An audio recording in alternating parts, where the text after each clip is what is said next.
All right, and we are on the air. I want to welcome everybody into the Fifth Dimension podcast. Whether you're tuning into this live stream here on YouTube or you're listening later on, thanks for tuning in. I'm your host, Evan McDermott. And before we get into the episode, I really have this message coming in on us acquiescing our own sovereignty, acquiescing our own power. And I feel that that's something that's really going on strongly right now and something I feel called to share about. Before we jump into that, be sure to like, subscribe. If you're listening later on, the audio version, whatever platform you're on, press the subscribe button, give us a rating. I'm doing this podcast and my writing pretty much as my full time gig right now. So all the generous support is greatly appreciated. Really, really is. So want to thank you. And thanks for being here. So let's jump into this episode, about us acquiescing our own power, about us giving away our own sovereignty. And, I guess we could address the question, what is power?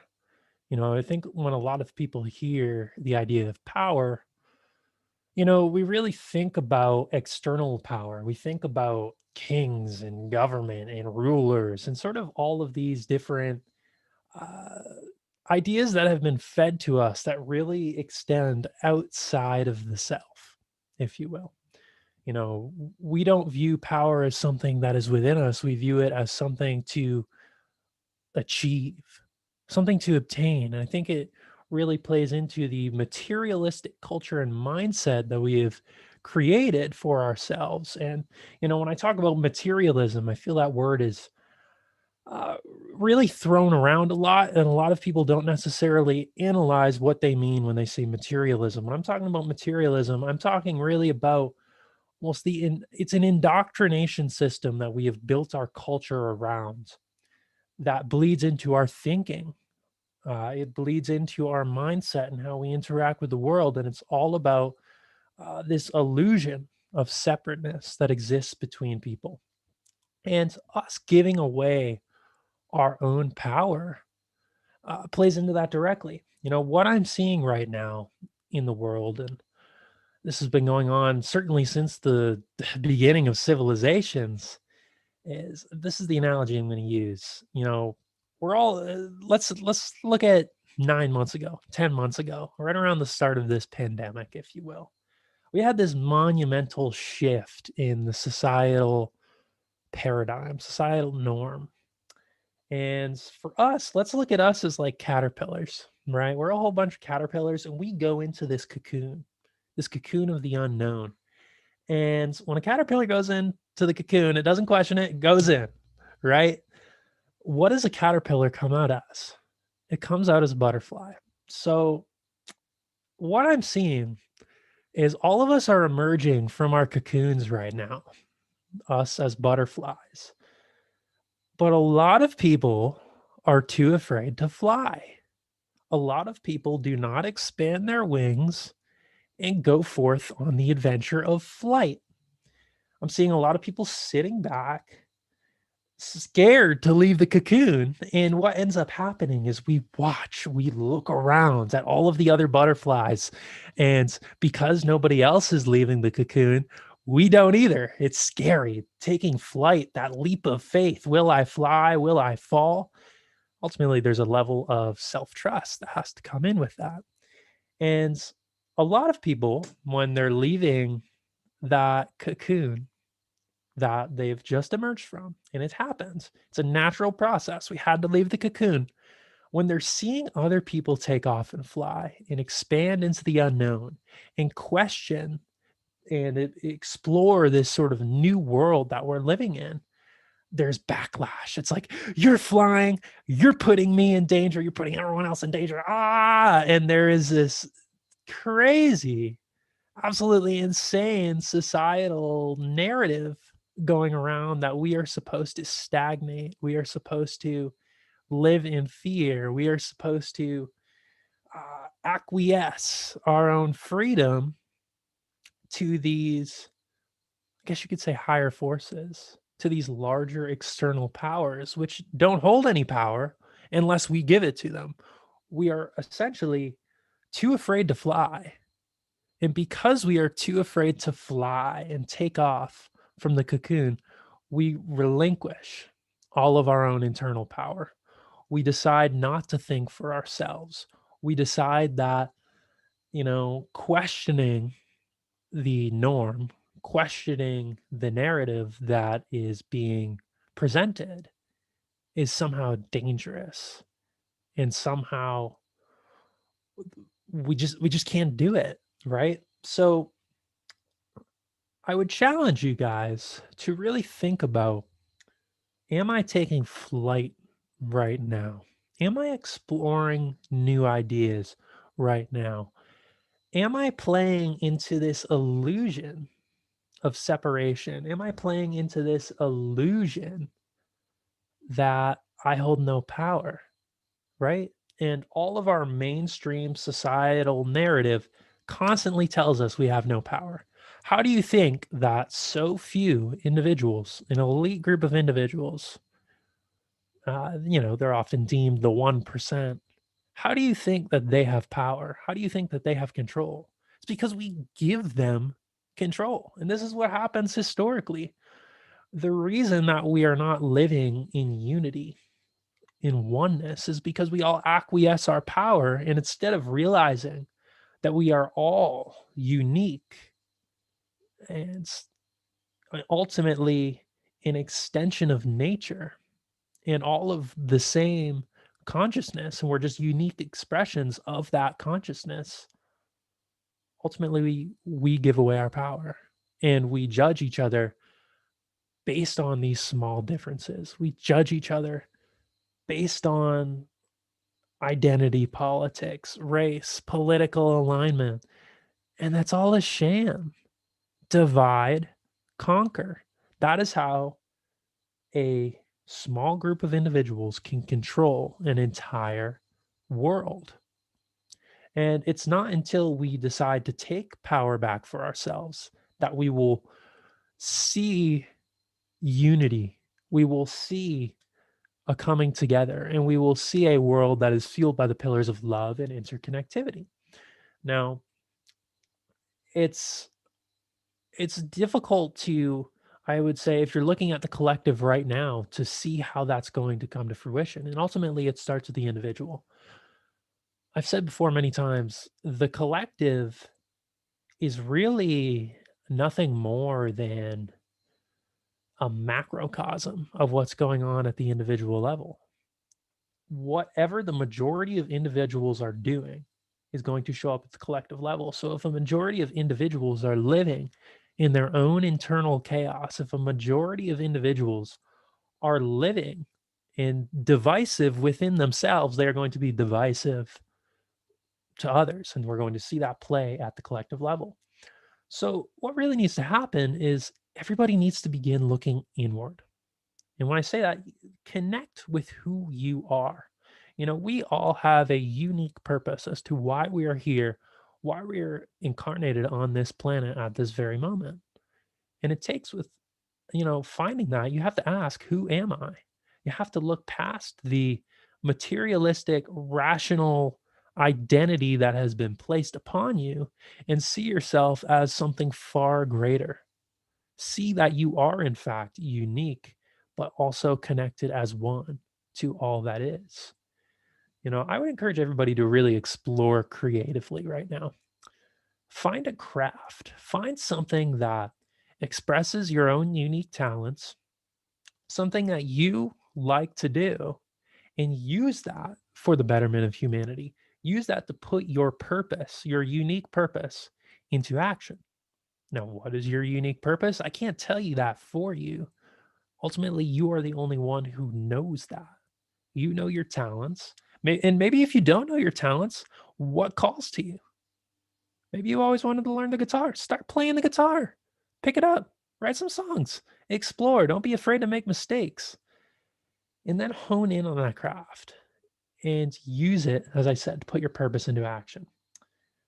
And, there's a lot of people who use their talents and, have really honed in on their craft, but still use it in this sort of materialistic mindset. Like I said, the sort of indoctrinated system of separateness. And what that leads to is we see greed, we see division, and it really plays into this societal, uh, you could say, an epidemic of judgment, an epidemic of, divisiveness. So when you hone in on your craft and you hone in on who it is you really are, and you're starting to develop that, don't let it play into this materialistic societal uh, expectance, if you will. Anybody who may judge or question your truth, question your authenticity, they're going to do that. You can't let that deter you from being who you are, from embracing your fullness, embracing you. So keep going, keep exploring, but don't get greedy with it, and understand that you can make a difference in creating the world that you want to create. I really think we need to get in touch with the side of ourselves that is hopeful, that is serene, that is tranquil, that is truly loving. And we need to connect with love within ourselves. Love is something that has been really, I think most people, we've all felt love, but not everybody knows love as a state of being. What is love? The golden question, the $1,000,000 question. What is love? Baby, don't hurt me, right? Um, but love is all there is. When you go deep inward, when you connect with the part of yourself in your heart that is truly loving, what is that feeling? How do you embody that day to day? And that's the side of ourselves we need to connect with and love everybody, regardless of the differences in expression that may come up. And we need to bring that to the collective. We need to bring that through our purpose, through our talents, through all that we do, because that is what's going to solve so many of the societal issues that we're seeing take place. That is how you reconnect with your own inner power. It's through love, it's through embracing interconnectivity, embracing oneness. You know, what's that feeling you get when you look up at the sky on a starry night and you just stare into the abyss of the cosmos, the infinite feeling that brings? All of us are an extension of the universe. We're all an extension of the cosmos. We're all made of stardust. That's scientifically proven. Like, look it up. Um, and so you need to bring that within yourself. Feel that infinite potential, feel that infinite love and wisdom within you, and allow that to be what navigates you through this time. You know, so many people fear change. They fear the unknown. This is one of the big reasons we acquiesce our own power. This is one of the big reasons that we're so afraid to explore, because we fear the unknown. Even if we're planting seeds of our own misery, we're afraid to let go of that because it means changing. Now, as you all know, life changes, things change constantly, whether we're consciously changing with it or allowing it to unconsciously change us. So understand that things change at a moment's notice. And if you are connected with who you are, you're connected with your own inner power, you're connected with the part of yourself that is loving and understanding, you can be consciously changing, and you can see past the veils of illusion that are placed in front of us. There's no logic in so much of the societal discourse right now. There's no logic in the masks. There's no logic in the mandate vaccine push. There's no logic in the divisiveness of politics. There's no logic in identity politics. There's none. No logic whatsoever. The only true wisdom that exists comes from you looking within, comes from embracing who it is that you are naturally, an extension of nature, an extension of source, connected to your own inner power. So look inward, Connect with that side of yourself. Reclaim your power by living in fear, by not honing in on your craft, by not being who you're meant to be. You're giving away your power. Most of the time, unconsciously. And that is what these people who are controlling the narrative want, so they can continue to push their agenda. And humanity is really at a point right now where we can decide where we go. I truly believe we are living in a higher frequency right now. I feel a shift in the energetic, uh, I would say, just timeline of humanity. And maybe this has to do with the Great Conjunction, but I really feel it's because people are connecting inward. They're connecting with the part of themselves that are loving. And, the more people who do that, the more we continue on this higher timeline, and the timeline gets higher and higher and higher. But if we're not connecting inward and we're continuing to acquiesce our power, we will enter a state that, other people are controlling our lives for us. And that is not freedom. Freedom is ultimately having choice. Freedom is ultimately being able to do what we want to do for the betterment of ourselves, for the betterment of humanity. And if we don't have the freedom of choice, we don't have the freedom of anything.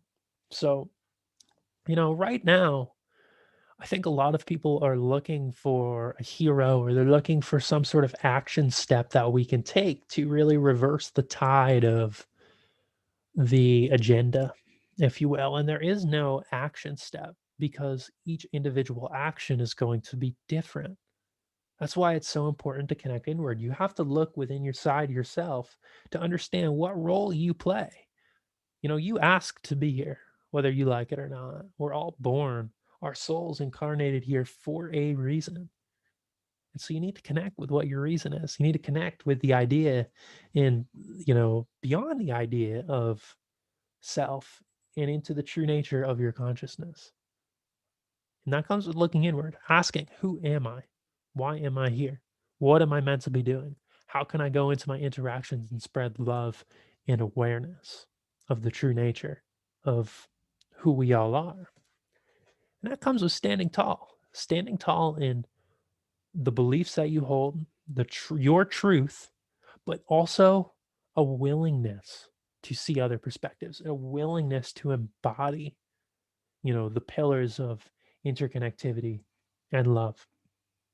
You know, stand tall for what you know to be true. If you don't want to wear a mask, don't wear a mask. But when somebody approaches you and starts yelling and screaming in your face, we've all seen the videos of this. React in a loving, positive manner. Spread your truth through love and interconnectivity. Stand tall in your convictions and understand that, this is a temporary experience. This is a temporary experience being a human.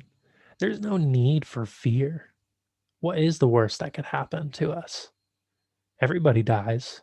That's a natural cycle of life. The ultimate karmic experience is life, death.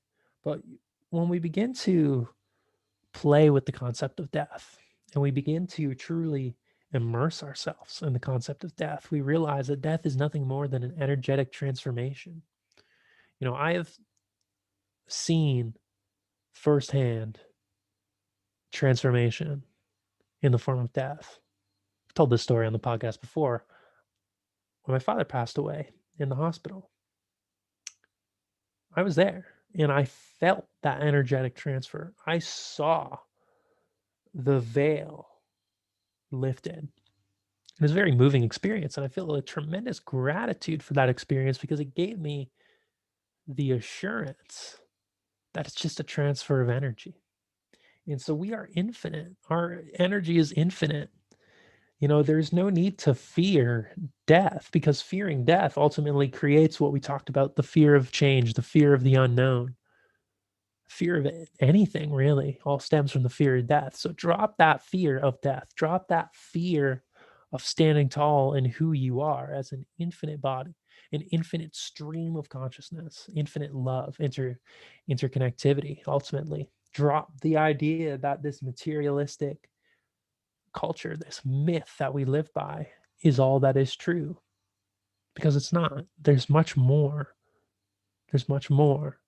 And it comes through tapping into love, tapping into interconnectivity. So be you. Be you. Stop giving away your own power. Stop giving it away. You give it away when you fuel into the divisiveness. You give it away when you fuel into the fear. You give it away when you're not yourself. That's all there is to it. Stop acquiescing your own power. Stop playing into the divide.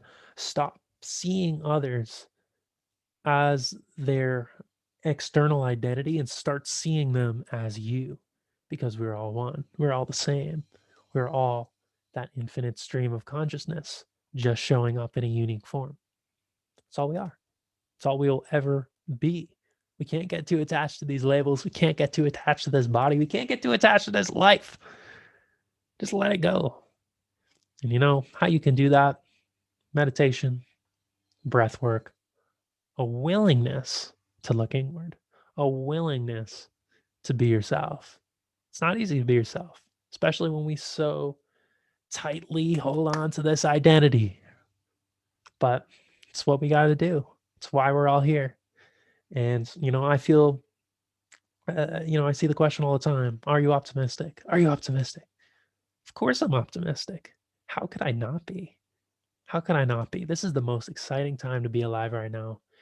And it's because humanity has the opportunity, each individual, to reclaim their power. There has never been a time in humanity where we have this opportunity to claim our power and claim our freedom and claim who we are.